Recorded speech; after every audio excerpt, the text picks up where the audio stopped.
Hey everybody, welcome back to Out of the Ordinary with Jay, and I'm with my friend David Johnson. And this is going to be sort of a special edition here. We're going to talk about alternate beliefs. And here's what I mean by that. And give me a few, I've got kind of a preface I want to go through here. But when I say alternate beliefs, I think that most people either believe in God or gods or some religion or the lack of religion, atheistic. But they're either believe in a God or they kind of don't. And those seem to be the two prevailing. Well, what we're going to talk about is alternates to those two ways of thinking. Okay. And I'll tell you how it came into my thought process as a topic to discuss here in a few minutes. But first, I want to preface my own beliefs, and then we'll get into yours as we go along here. But and the only reason why I'm going over mine a little bit is because I have a story to tell you that happened to me yesterday. It's unbelievable. You have to stick around and hear the story because it's remarkable. Okay, but I would consider myself quote unquote normal, whatever that means, and a healthy skeptic, but not one that is prone to believing in conspiracy theories or what many would consider more sort of outlandish ideas. That's not really me. That said, I am open to new evidence, new ideas, and new ways of thinking that I may have previously been unaware of. So like right now, for instance, I'm a Big Bang Theory guy. That said, I stipulate that I get confused by, well, what was there before the Big Bang? What set that into motion? And then some people will say, oh, that's the creator. And then I might think like, okay, well, who created the creator? So then you get into a whole thing there. So, but I guess I'd say I tend to believe in base reality, whatever that is, and what I can personally verify or witness. But yesterday, I had what I would say is another encounter, but this was the most crazy encounter I've had like this. It was a remarkable experience. This is my story from just yesterday. So that'd be November 8th or 9th, 2024. And it's going to sound unbelievable, but I can tell you this is 100% true. Okay, so I have Dave here with a notepad to help keep track of this. I'm going to have you write down a couple things about this story. Okay. I'll give you clues or cues right when to do it. Okay, so I was with my mom and my sister at Casino, Arizona. We were leaving. We were up like $215 and raving about how much money we had won and how lucky we were. I thought about making a reference to the simulation theory at the time because it seemed odd to me that some days you can lose everything and then some days you win really well, but there's not a lot of in between. It seems weird to me that like it should be just more medium. Just probability would say, sure, hey, you should be in the middle. But it seems like you're either winning a lot or losing a lot, and some days you can't lose, some days you can't win. So I thought in my mind of simulation theory. Okay, so write down simulation theory. Okay. Just before we entered the car on our way home, they were going to drive me home before they went back out. Just before we entered the car, I said, there's a saying in the words of the famous Weird Al, if money can't buy happiness, I guess I'll have to rent it. My sister said, okay, that's a good one. So now I need you to write down money can't buy happiness. Okay. As we're driving home, which is not a pretty short distance, honestly, it's like 10, 15 minutes. As we're driving, my sister's talking about her and her daughter really liking Adele the singer, and that she's no longer doing concerts. In my head, I'm thinking I don't really like Adele, even though I know she's super talented and I'm in the minority. But anyway, okay. So then but I did say aloud that I thought in 8 years ago she'd come out of retirement, they'd get a concert in. Anyway. Then my mom brings up, so Adele's the only thing my sister mentioned. Then my mom brings up two other groups. My mom says, hey, what is that song by Foreigner, that your brother likes? So write down Foreigner. And I told my mom, I said, I don't remember what that song is my brother really likes.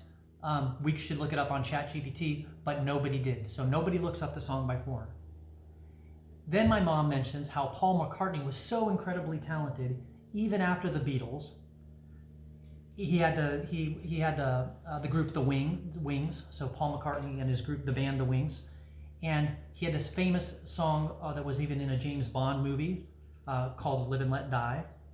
Okay? Yep. Okay, so those are the only two artists that my mom mentioned. Okay. They dropped me off. And as soon as they drop me off, hold on a second, I gotta find my notes here. Oh, okay. So it's only 10 or 15 minutes from then. I get in my car to drive home. As soon as I turn on the car, Foreigner is on the radio station. This is not a playlist. This is just a normal radio station. Okay. Foreigners, the title's showing across my screen, and they're playing the song Urgent. Now, what's crazy about that is that was not the song that my brother really liked, but we never discovered what the song was my brother really liked. Right. So it's kind of interesting that it was a song by Foreigner, which is the only thing discussed, but not the song. Okay. So that's weird enough. Okay. Then I stopped by the grocery store on the way home. At checkout, I said to the young cashier, guy was probably 18 years old, I said, "How's it going?" He said, "Good. I'm out of here in like an hour." Then I said, "Well, that's good." And then he said, "Yeah, just doing it for the money. I know they say money can't buy happiness." Astounded, especially because I only said, "How's it going?" And this guy's so young, I didn't even know he'd even know that saying. Yeah.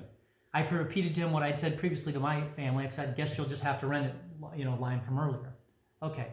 At that point, I called my sister and I said, "You're not even going to believe this. I just got in the car after you guys dropped me off. The one group my mom talked about, Foreigner, is playing on the radio. And remember how I mentioned about money can't buy happiness? This kid, this cashier, says money can't buy happiness." Hang up the phone, get in my car, turn on the car. On my radio station is Live and Let Die by Paul McCartney and the Wings, the first song, showing across the thing. Freaked out, I crank it up, call my sister back, put it on the thing so she can listen to it. I'm like, "Can you believe this? This is only the second thing that Mom had said." And so I just left completely astonished by that. And it's sort of 3 things in a row. That all happened in the course of less than 45 minutes. I mean, probably less than a half an hour. Yep. And so even for what I would consider a radical rationalist or whatever, it shook me. I mean, that's 3 coincidences. I mean, of all the songs that could be playing on all the radio stations, 2 for 2. As I started, I don't know of any hardly 18-year-olds that would say money can't buy happiness, and that wasn't even the topic of conversation. I said, "How's it going?" Right. Okay, what say you about my crazy, wild, 100% real experience that I have verifiable witnesses on? Go for it, Dave. Oh, and by the way, real quick, before Dave answers, the reason why I wanted to have an interview with you is because you're a big thinker and also a non-traditional thinker. You are not afraid to go outside the box and think of things in a lot of ways that other people don't. Right. And so I thought you would offer a unique perspective into my experience. And then after you give us a little summary on my experience, we're going to go through different alternate beliefs that I was able to pull up and that people have discussed, and we'll go through them one by one. Okay. So to go to something that you probably weren't expecting to talk about, when you said, people win a lot and lose a lot. Yeah. So I'm a big proponent on consciousness. Mm-hmm. So they have shown in several studies that, hey, if you flip a coin, you roughly get 50-50. Mm-hmm. If you have 100 people and they're all concentrating on heads and you flip that coin, it skews those results a little bit. If you have 1,000 people and they're all focused on heads and you do it, it skews it to mathematically be out of sorts, where that it basically it becomes significant. So there's something happening there with the consciousness skewing the results. Right. So what you're stating is, in the context of this, what if I'm catching is right, is because I was thinking of it and they were thinking of those songs, they kind of came into being. I was just going to, when you said, you go to the casino and you either win big or lose big. Mm-hmm. Oh, I see. It's because consciously, you don't go to the casino saying, "Hey, I wonder if I'm just going to make $10 or lose $10." Yeah. You're going there like, jackpot. Oh shit, I want to win $500. Yeah. But you play the slot machine and you're not getting anything. You're like, okay, well, I'm just going to lose my ass now. You're not thinking, hey, I'm just going to lose $10. Well, I'm going to lose all this money now. Mm. So to me, that can be maybe not a real reason, but it could be one of the things like, right. Well, if you're going in consciously, and what if you went in every single time thinking, hey, I'm going to kick ass and win big today?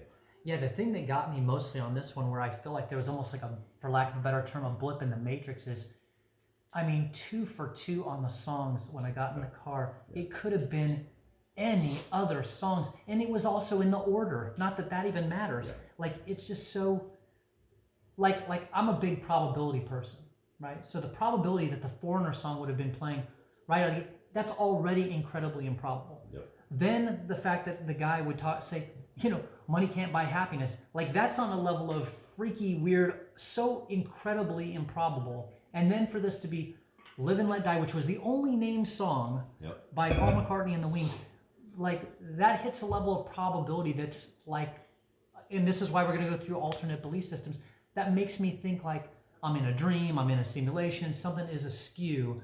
Like it's weird. It's not like because I'm definitely 99.9999 times out of 1,000, out of 100, 99.9 times out of 100, I'm going to say coincidence, pure coincidence. But 3 in a row, so distinct, so perfect in a half an hour time, was even too much for my radically rational, skeptical brain to like it freaked me out, and that's why we're having this conversation. So go on. Sorry. So to that point in my thinking, I believe that you have set, before you even were alive, you set a path in your life. But you do also have free will. Okay. I think whether you want to call them your higher self, you want to call them guardian angels, you want to call them everything, there's something called synchronicity. Okay. And I think if you pay attention, I think what your higher self, what your guardian angels, what they were trying to show to you yesterday, because they obviously shocked you. When you have that synchronicity, it's telling yourself you're on the right path. So well, I like that. What's crazy is I don't even like those songs, but hey, that was right. My mom brought them up, so what am I gonna do? Anyway. But it's a sign saying, hey, this whole thing that you just did today with your sister, with your mom, doing this, spending time with them, going down this path, and the way you're going down this path of your life, you're on the right path right now. And here are some signs, obvious signs, if you're willing to be open-minded to see them. Well, that sounds neat and positive. I'd just like to conclude the video right now. That's pretty good. But I mean, I like a lot of times people will say, "Hey, I keep seeing, I keep waking up and it says 11:11 on the clock or something like that." Yeah. And I think those again are guardian angels, higher self, whatever you want to call them, just telling you, "Hey, you're on the right path. Keep doing what you're doing." What if it's 6:66? Well, that's not even an actual time, so that wouldn't be good. I don't think that's real anyway. Okay. Whatever. I will. So are you good there, or do you want to continue? Yeah. So what I think happened was your guardian angels were knowing you, like you just said. Hey, 99% of the time, I think it's coincidence. They're like, well, we better give him 3 really very out of the ordinary things and hit him over the head with this to say. Well, in your theory, that certainly did occur. Right. Is there any chance that they were drinking or something? You don't drink, I doubt that they do. Let's screw with this guy. Yeah. Okay. So what I want to go through is some of the non-traditional belief systems about reality, universe, consciousness, whatever you want to, life, however you want to call it. So the first is, and this is what, I only brought up simulation theory earlier because it's the one I'm basically most familiar with. And for those of you that don't know, the simulation theory is essentially the idea that we are living in a computer-generated reality created by a more advanced simulation.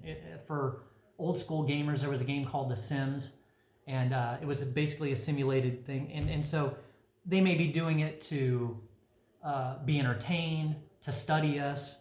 That's kind of the idea. Some thought that maybe the technologically advanced civilization might create an ancestor situations to study their history or to simulate entire realities or do research too. That's another thing. The reason why it's interesting is it suggests that everything we experience, our physical bodies, stars, our emotions, could be part of a super complex simulation, and the real world exists somewhere else and we're not really a part of it. It also implies the laws of physics are merely the rules of a simulation, which kind of makes a lot of sense. There's no absolute truth about the nature of reality. Kind of a fun speculative twist that people talk about is they say, what if our creators aren't even human, but some post-biological or alien intelligence, or perhaps we're part of a game or experiment that spans across multiple universes?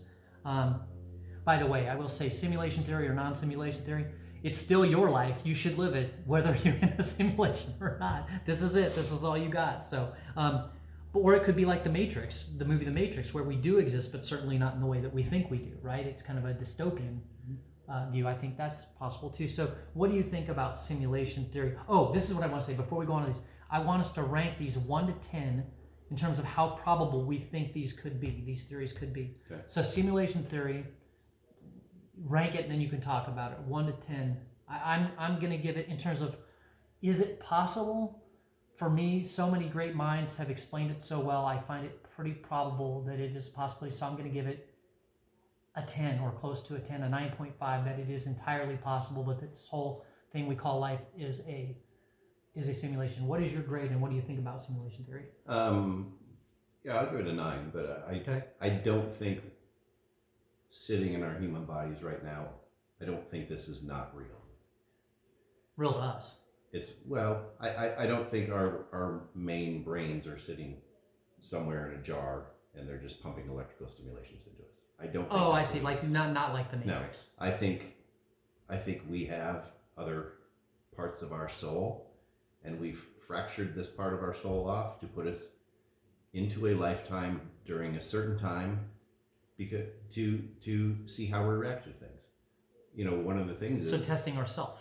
testing ourselves. I mean, if you get to a point soul wise where it's all love, there's no war, you know, there isn't any of that. What else is there to do other than to know thyself? And so how would you know thyself if there is no love, or if there's no conflict, there is no war? Well, you would put yourself in a simulation where you forgot actually who you were. Ooh, that's freaky.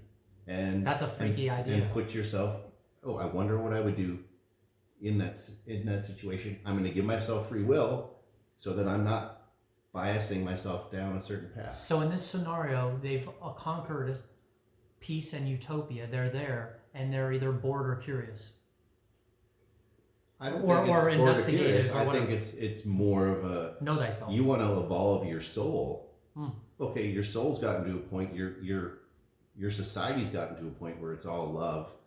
You don't have wars anymore, but you still have to know thyself. You still have to say, what more is there? How much higher can I get? Well, the only way to really know that is to put yourself back into conflicts.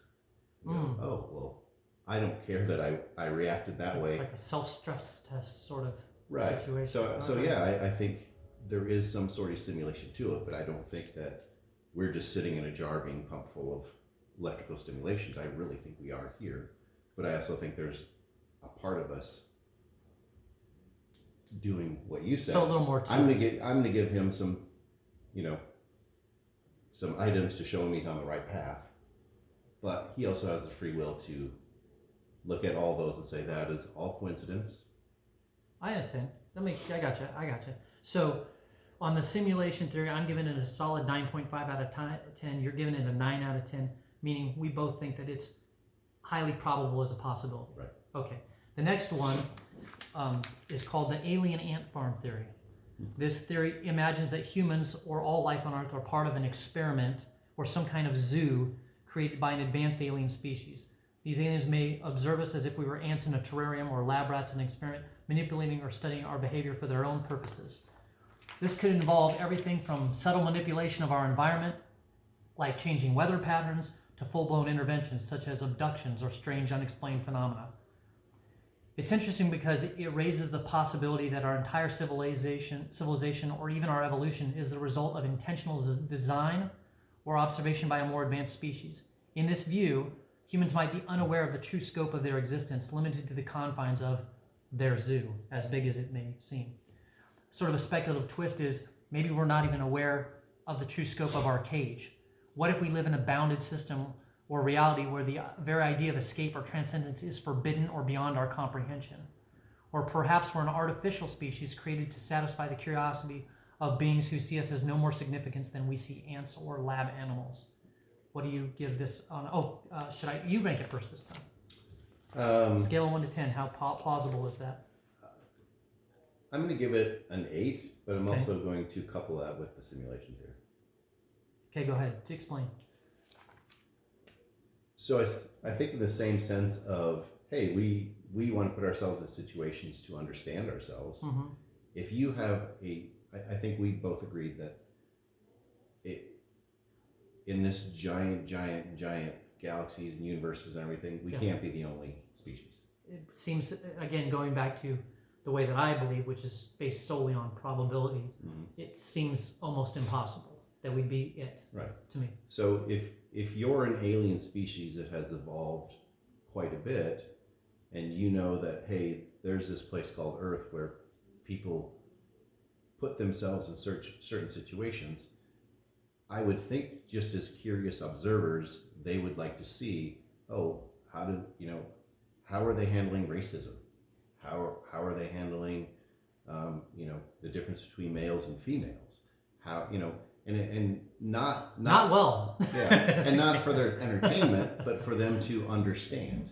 I understand. I think the whole thing about your soul and higher vibrations is just understanding things. And if you can look at something and say, oh, these people are putting themselves in this situation anyway, let's watch and see let's see what they do. Let's see as a society, how are they doing? And it may be a microcosm of what's actually happening other places in the universe, so that they can better learn from us. I definitely give it a solid, again, my probability, my mind's telling me that it's just as probable as the simulation theory, so I'm giving it another 9.5. And I remember there was a part in it was really well illustrated, I think, in the end of the movie Men in Black 2.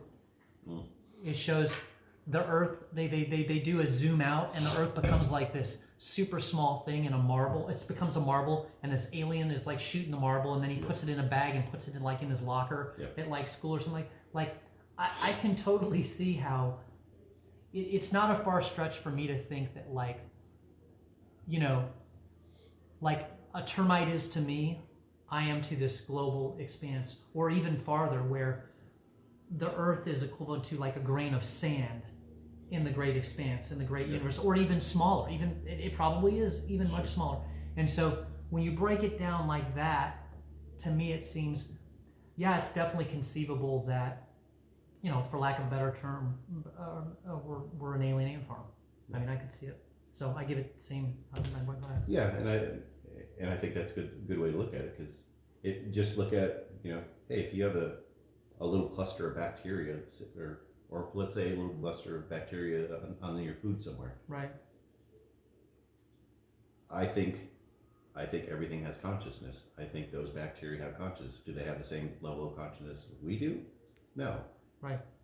They have to go through the process to get where we're at.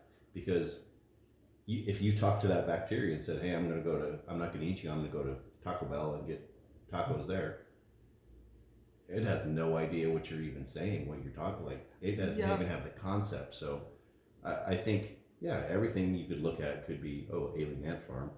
We do it too with bacteria, but that doesn't mean that those bacteria aren't learning and trying to evolve. Yep. Okay, so that's a good segue to number 3, which is called the Gaia consciousness, or panpsychism. Basically, this is that the concept is, imagine Earth itself as sentient. So the Earth is a sentient being. It's a living being. Yep. Not only humans or animals have consciousness, but everything, rocks, trees, oceans, even the atmosphere is imbued with a kind of mind. So that's kind of the idea with the Gaia hypothesis. And then furthermore, that the Earth is a self-regulating system where life and the environment work in harmony as part of a single organism.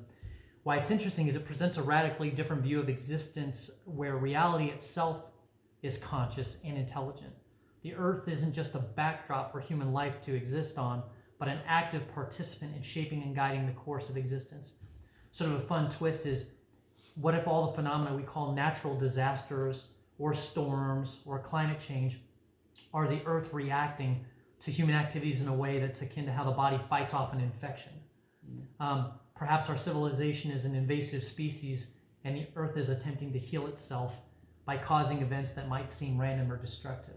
You could imagine, in an area where we're doing something really bad, maybe it treats us as a cancer or a viral infection and wants to wipe us out, and maybe things where we're doing good, it allows us to flourish because it's good for its own health. That's sort of the idea. One of the things I think of is, like, I know as humans, they talk a lot about gut bacteria, or just all the living stuff that's on me right now that exists because of me and a part of me. In fact, if you got rid of some of it, I would die. Right. Right? I kind of draw a parallel with that. Okay. So now, in terms of it being like the earth being like conscious, that's where it gets a little more challenging for me, although I couldn't rule it out. But this does not, for me, seem quite as plausible as the other two. But I'd say I can't rule it out, so I'm going to give it like a... it sounds great to me, but I'm not sure how far along I can go with it. I'm going to give it a 5.5. Okay, what's your number? 9.5. 9.5. I had a feeling. Okay, Yeah. so you give it a 9.5 and tell us why. So I think so far, I think all three of these that we've been talking about are happening. They're all happening. They're all. Oh. I don't think any of these really contradict each other. You're saying we could be in a simulation.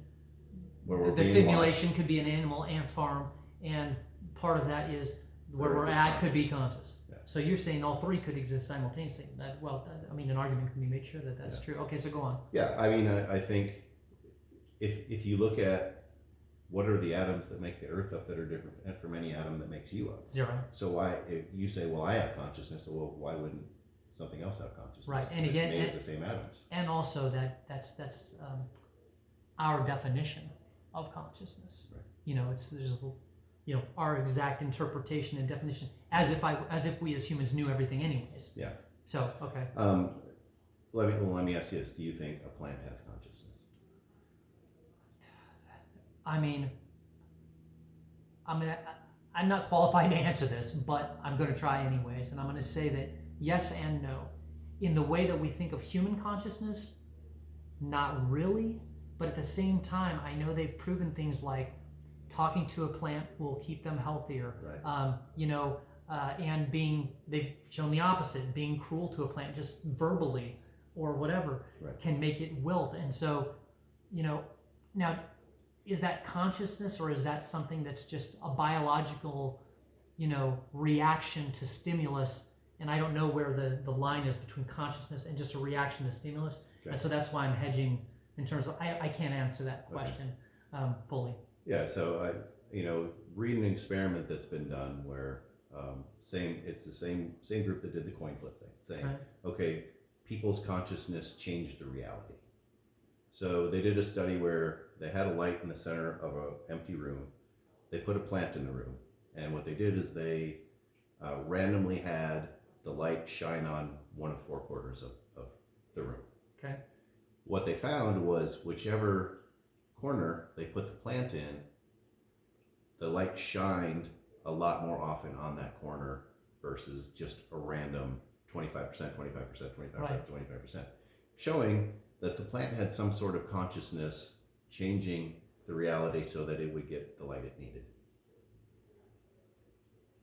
Or could there be just a physical aspect where light is just naturally drawn to green leaves? Then you would say light has consciousness. Or I wouldn't, There I would just has think to be some intelligence there for either of that to happen. Well, I mean, I guess I can see your point. I'm just thinking if I had a magnet, I'm gonna put it here, it'd be drawn to it, and I wouldn't say that the magnet or the metal has consciousness. You know what I mean? I would just say they're doing their thing. Okay, but I don't know that there's that relation, but yeah, I mean, maybe not. I don't know either. Yeah. I'm just speculating in terms of offering an alternative answer. Yeah. Probably, yeah. Anyway. Okay. So to me, it's like, okay, well, if you want to go as far as say, some people take the step as like, do your pets have consciousness? Now that I believe, yes. Right. So then you go, okay, do plants have consciousness? And like, then if you're okay to make that leap, you're like, okay, then why doesn't a rock have consciousness? Just because it doesn't move? Right, and I agree. That's where I find difficulties. I don't even know where I would draw my own personal line. I'm no expert. Right. Yeah. So, do you draw it when it can move on its own? Do you draw the line if it has eyeballs? Do you draw the line if it has X number of cells within its system? I don't know what that thing is, so I can't really speak to the consciousness angle on that. So to go back to the Earth, I think absolutely it has its own consciousness.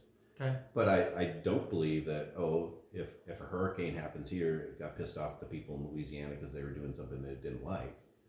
I just think it's like, if you have bacteria on your arm and you're like, you spill something on your hands and you go wash your hands, but you scrub up here and you scrub the bacteria off, the bacteria don't go, well, was he pissed off at me? What the hell no, happened? I agree. I didn't take it that way as it's punishing, like, say, a group of people or anything.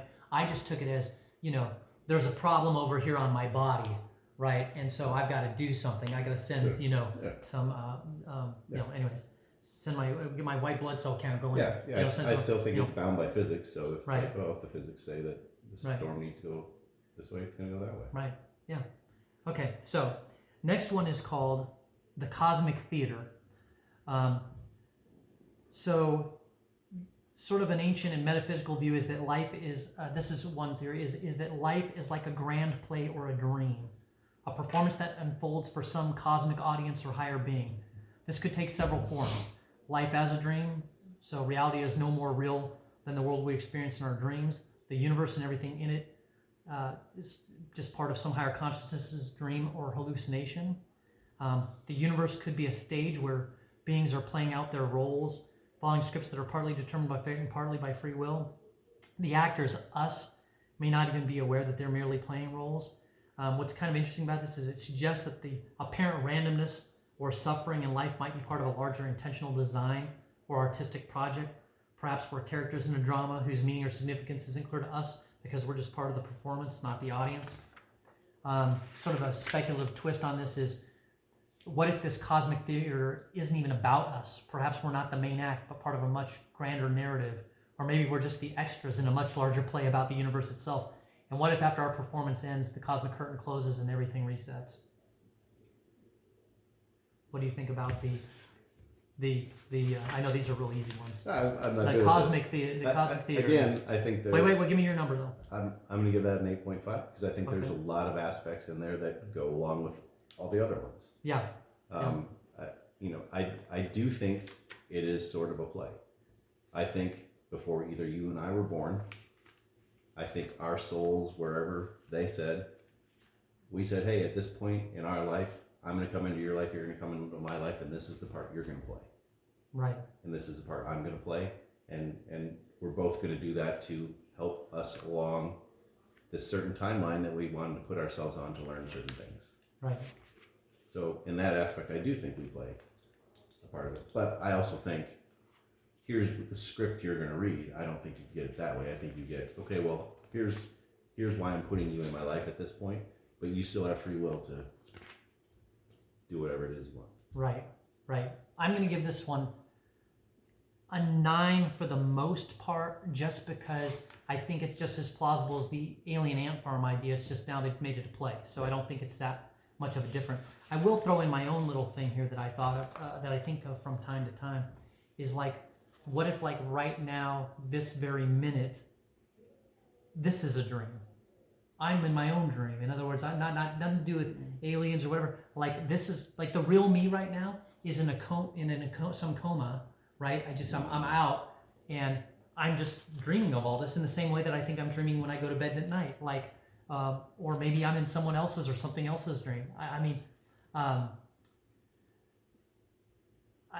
don't know. Sometimes I think that what if that's true? Like the pinch me, wake up. Well, you might pinch someone and wake up, but what if you pinch them again?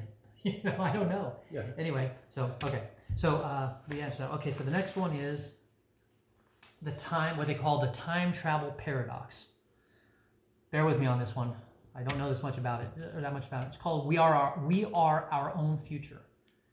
This idea is, what if we're all part of a closed loop timeline where the future and the past are intertwined in a way we don't fully understand?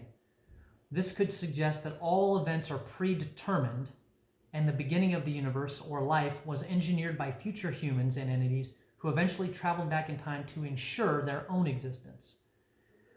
It's interesting because this theory plays on the paradox of time travel, where the future creates the past. It turns everything on its head by proposing that time is not linear or sequential, but a loop that we're all caught within, and everything we experience may have already been decided by future actions. Sort of an interesting twist on this is, What if the real beginning of everything is not the Big Bang, but some future civilization that somehow engineered the entire timeline to unfold exactly as it has, just to ensure their own existence? You could think of it like bootstrap paradoxes in time travel, where everything loops back on itself to create its own causality. Yeah, I'm confused by that, but thankfully I watched Loki on Disney Plus and watched the timekeepers in the timeline, so I have some idea what they're talking about. What do you think about? Or let me rate that one. Yeah. Because it confuses me and I do not fully understand it, I'm gonna give it. Oh my gosh, I don't know that much about physics and science in this realm, but it does sound semi-plausible, so I'm gonna give it a 7.8. Wow. So where are you at? I'll give it an 8, but Okay.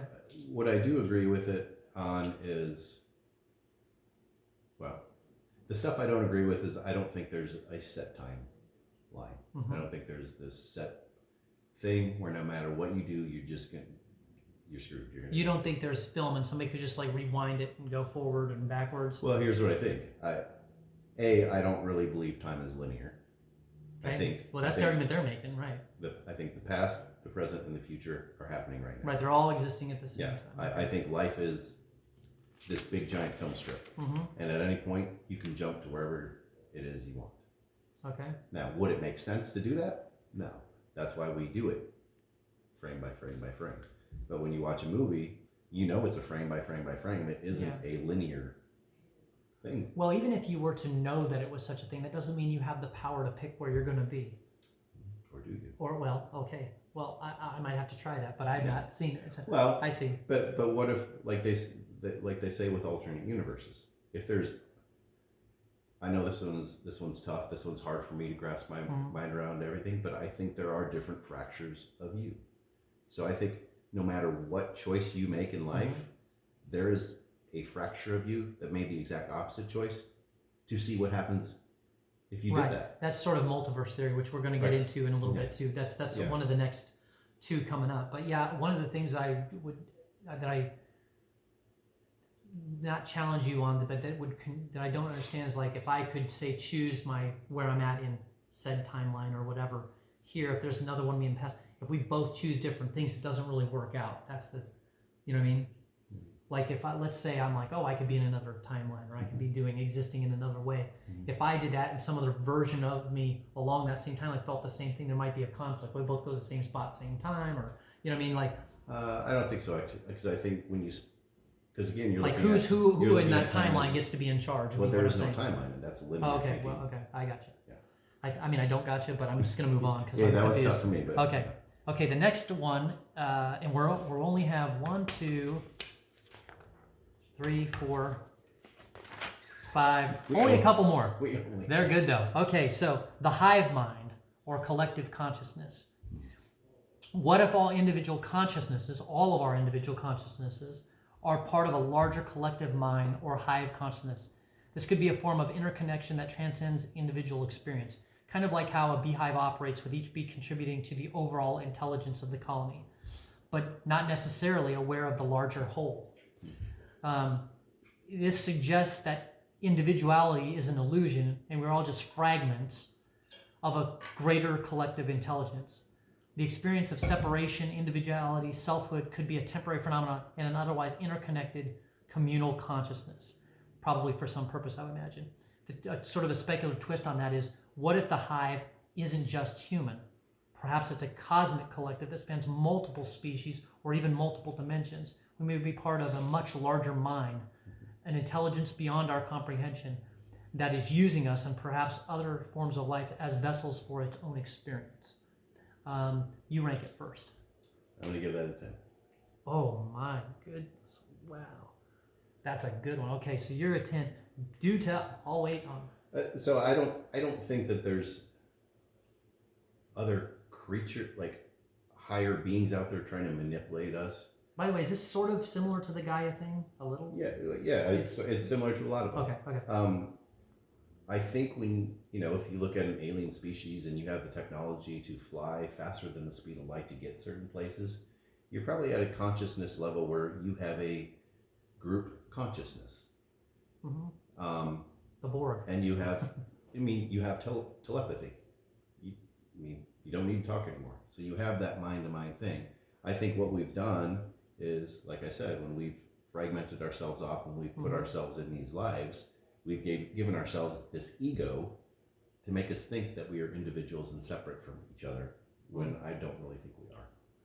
Yeah, I like that theory in terms of humanity getting along with itself.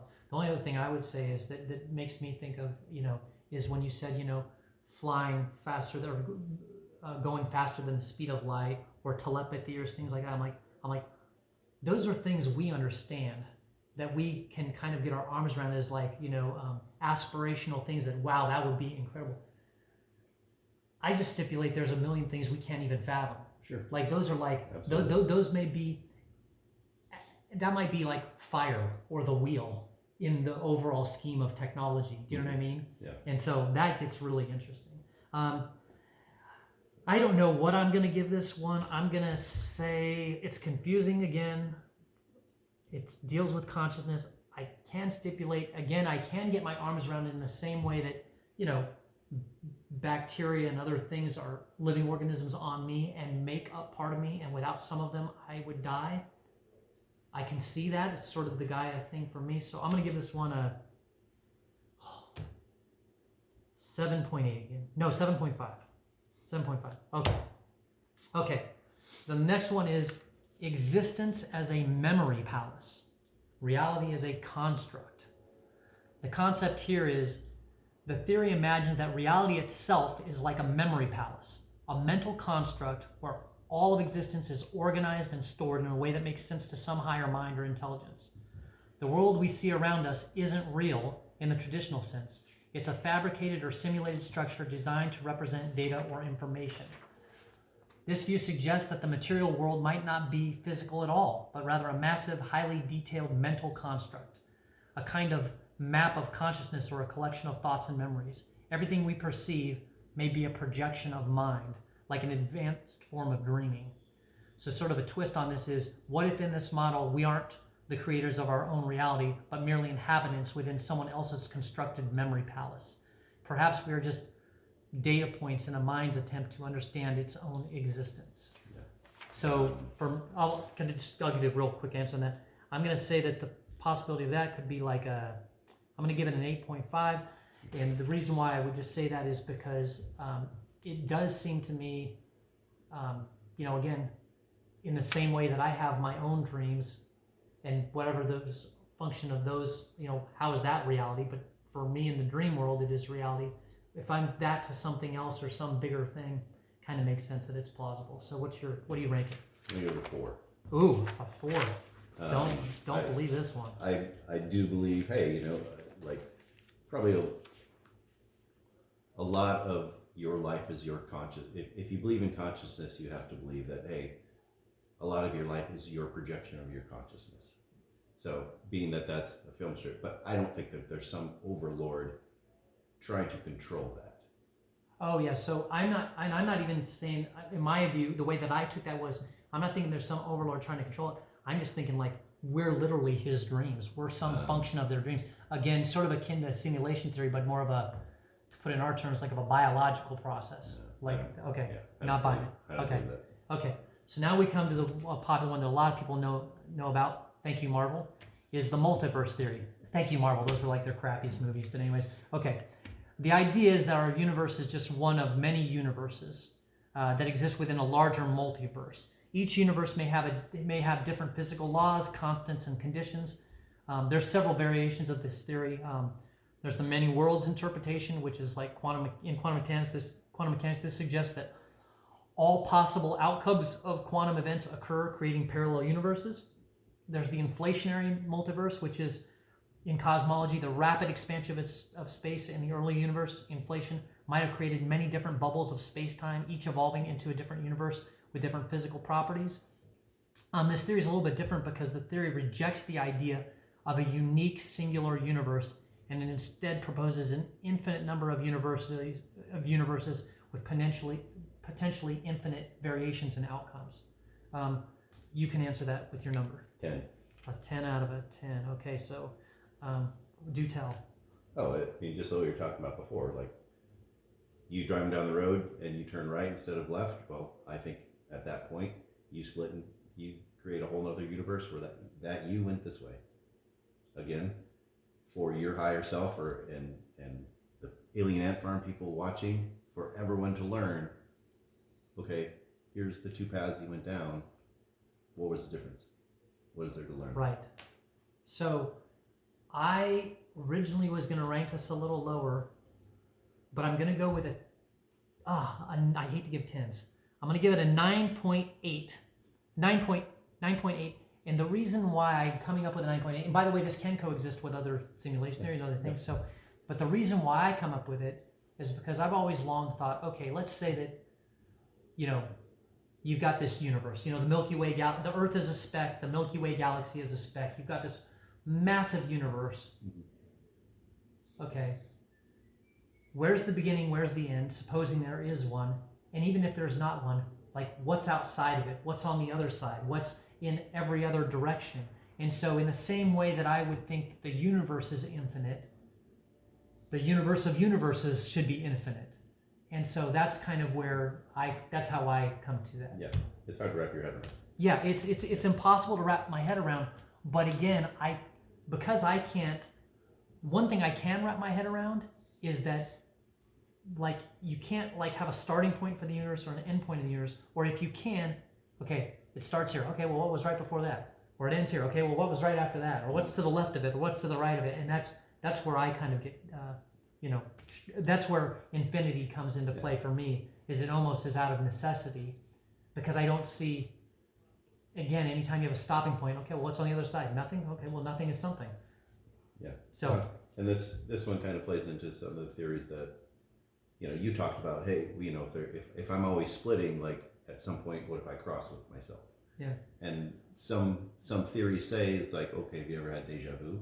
And what they say is like, what if that is actually one of the infinite yous getting to the same place in the same time, seeing the same thing, and just because you're you are sharing that one image, one idea, one experience. Right.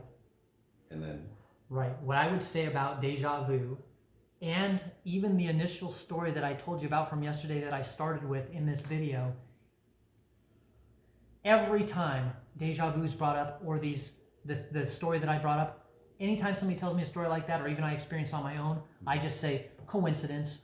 Or the other thing that I'll say is it's my mind doing a really good job of pattern recognition that day. In other words, it's seeking things out and it's locking in, and so it appears to be deja vu, or it appears to be, something special, but really I'm just like locked in that day, paying more attention to things. And your mind knew that was the reason. Well, the reason why I brought up this story though is because it took me out of that realm for me. Sure. Because I pay attention all the time. I'm very good at pattern recognition, and for me to have 3 things, even one of which would have been crazy, to have 3 things in a row in 30 minutes, it has jarred me into the realm of talking about these alternate beliefs, which is remarkable that I would even think that. But I just can't deny what happened yesterday. It was too bizarre, and it's really inexplicable. I mean, if I was to come up with the probability that the only 2 songs my mom had mentioned and the only saying that I came up with would be mentioned later, out of context, randomly, or seemingly randomly, just boom, boom, boom in a row, the probability would be like 1 in a quadrillion, zillion, trillion. Yeah. So, anyways, can I? Yeah, please. Interrupt. So, please. I'll tell you a story where I had the exact same thing. Ooh, good. This was bonus feature. This was Go way ahead. back in my 20s, okay. And that was kind of what set me down the path to wondering: is there more to all this than just the religion that they're trying to teach us? So, as a young man, it's kind of an asshole. I can't believe that. I can't. To a point where I felt if someone wronged me, I needed to get even. Okay. So, I hate to admit it, but I've put super glue in people's car locks when I had to use the key to. So, I had this job as a personal trainer, I was, you know, it was at a private one-on-one personal training community. There's only the owner and then three of us as personal trainers. Um, you just had your client come in and it was a one-on-one anything. So all three trainers were guys. The owner was a guy. He was single. One day, this very attractive young lady comes in. She just moved to Arizona. She was looking for a training job. He interviewed her. 2 days later, I was let go because I didn't suck up to the customers, which I didn't feel that was right, because once I left, every single customer that I had there left because I had gotten canned. So to me, he was doing it to hire this young lady to. Yeah, date her or something. Absolutely. Yeah, he was interested in her. So as I'm driving home from getting fired, I'm planning, what is my revenge going to be? Where's my super glue? Right. Like, what am I going to do to this place? And I had this thought and said, what if you don't do anything and you just see what happens? Because at that time, you always hear the thing, oh, you're supposed to just turn the other cheek or what, blah, blah, blah. I said, you know what? I won't do anything this time, just experimentally to see what happens. Wow. I drove home. Within 5 minutes of myself being home, I got a call from an ex-girlfriend I hadn't talked to in 3 years. She worked as a personal trainer at a country club. And she said, hey, long time no talk. I don't know what you're doing or anything like that. There's no possible way she know you just lost your job as a personal trainer. Right. And you hadn't talked to her in 3 years. Right. And she said, I work at the country club. We have an opening for a trainer. I don't know if you would be interested or if you have a job or anything like that. But we're really looking to hire someone fast. So if you are interested, could you come down today? That's crazy. It gets weird, or more weird. Okay. So I went down there, got the job. One of my clients during that time, and I was going to college at this time, didn't know what I was going to do after college. Right. One of my clients was a defense attorney. Okay. So he talked to me and said, hey, Dave, what are you going to do after college? You're taking all the science courses and don't have any idea. He goes, what about working at the crime lab? I said, don't know anything about it. He goes, well, I just happen to know the director of the crime lab. I'm like, wait, you're a defense attorney. How do you know the director of the crime lab? He goes, we just happen to be good friends. So he got me in there to volunteer, graduated school, and that's how I became a forensic scientist. And the rest is history. Right. Now, would I be a forensic scientist had I not done any of that? Well, now that part of it I can say makes sense. The part that gets me the most is the 3 years, hadn't talked to her, and then offered that exact job. Right when I got home. It's just wildly, it's not like you had been in contact with her, or you posted on social media, hey, I need a job, I lost this. None of that was. And I hadn't been a trainer when I knew her. I worked at a hospital, so. That's wild. Yeah. So just to piggyback on that real quick for the audience. So I've actually have, outside of my original story that I started with here, I have 8 more documented cases for my own self since 2022 that I've written down that I thought were important enough, that freaked me out enough, that are similar, that jarred me. But the only reason why I'm making this video is because this last one with 3 and 1, it took the cake. It was too much and I had to say something. But I do have 8 more of my own documented cases since 2022. And I don't even know how many more prior to that I just chalked up to still what I believe most of the time, most probably is coincidence and other things. But anyway, but I have been shook from that last experience. So next one is called eternalism, or the block universe theory. The idea is that time is not a flowing dynamic process, but instead that past, present, and future events exist equally as part of a block universe.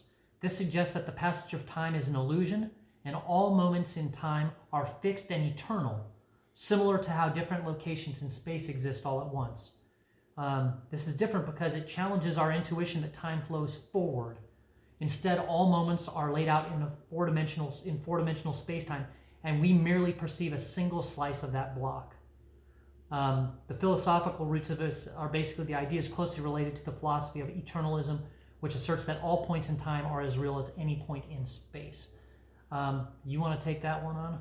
You want to rank it? 10. A 10, okay. Like I said before, You must understand it better than I do. I don't think that time is linear. I do think it's, you know, it's the past, present, future are all just different parts of a film strip where yeah, you could be. That's okay. And I link this to the experiment they did when they what is it? They took two electrons or whatever and from the same atom, and they separate them by miles. Okay. And what they did to one electron, the other one reacted the same way. Yeah. So that's saying, you know, I think everything is just right here now. I don't think there is this. They are testing a lot of weird crap in quantum physics and quantum mechanics, where they're making things like appear and disappear, and like touch one thing and something happens over. I mean, there's a very interesting time scientifically that we live in. I don't know even how to rank this one because I'm not sure I understand it fully, but I'm going to rank it a 7 just the same. The one thing that it came to my mind, though, when you were giving your description of it, that made me think is like, whether it's a time strip, which you don't agree with, right? But if it's the past, present, future all coexisting at once, or everything's happening all at once, or all these various sort of ideas, all of these sort of give someone, almost all the theories we've gone over, gives someone quite a bit of comfort as it relates to death and mortality. Right. Because even if it's the film strip version, and they're all kind of going simultaneously, I mean, there's a long strip, and then it's just like, bip, right there would be done, but there's the rest of the strip that's still going, or conceivably being played at any one time. Anyway, it's kind of interesting. Okay. You have something else? Yeah. So going into that, I don't even know if it's part of any theory, but you know, I do believe in that. I do believe that we have infinite lives to figure out what it is we want ourselves to figure out.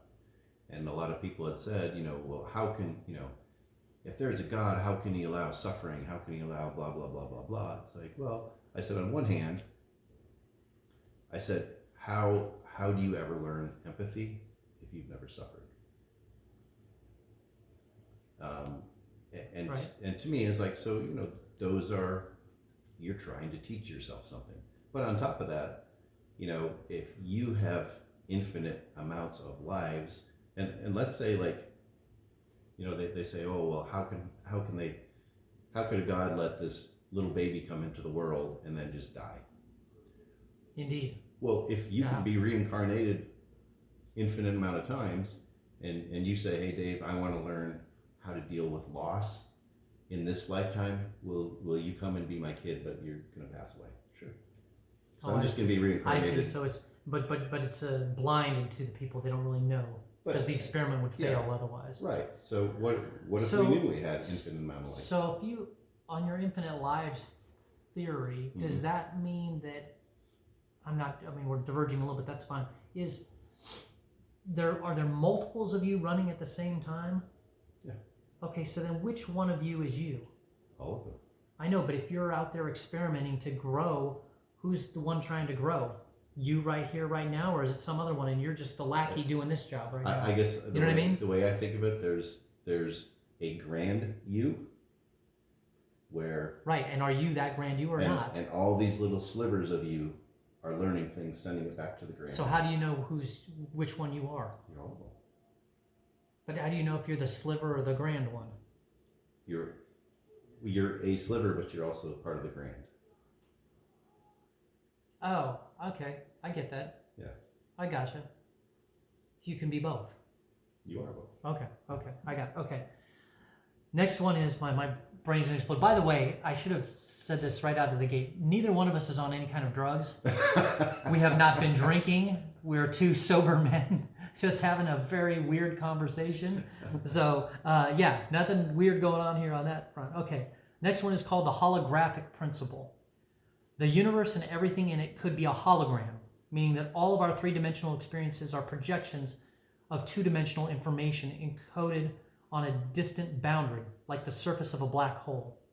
This idea arises from theories in quantum gravity, particularly string theory and black hole thermodynamics. Why it's different is because the reality as we experience it may be an illusion, with the real information residing in a higher dimensional structure. Essentially, the 3D world we see is a projection of a simpler, lower dimensional reality. This idea is theoretical with mathematical formulations, but it remains an exciting and provocative possibility in both theoretical physics and philosophy. So it remains an exciting and provocative possibility in both physics. So that is interesting. Is the real world just 2D encoding, say, on the surface of a black hole, maybe like we might think of a computer program, and everything else is just fake?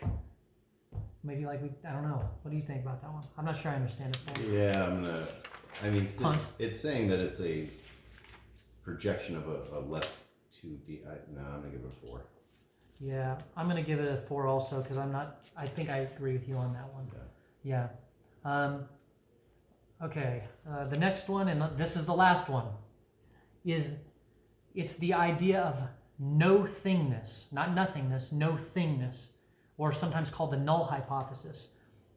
Some philosophical approaches suggest that existence may not be based on anything at all.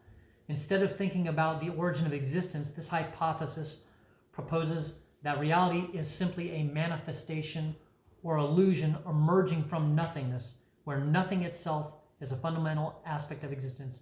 This idea challenges even the idea of a universe or a reality at all. It challenges the very notion of existence and seeks to show that everything is ultimately illusory or arbitrary. Mostly philosophical, but sometimes discussed in existential or nihilistic thought traditions. Do you have any thoughts on that? Yes, that to me is a 0. I think that theory nullifies itself. To say that there is nothingness and you don't exist, our existence nullifies that. Just the fact that we're sitting here wondering about it is an existence.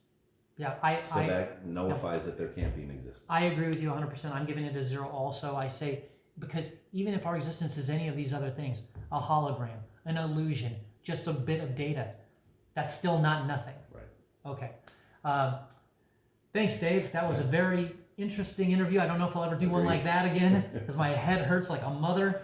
Anyways, thanks for watching, everybody. Oh, don't forget to subscribe and like if you like this video.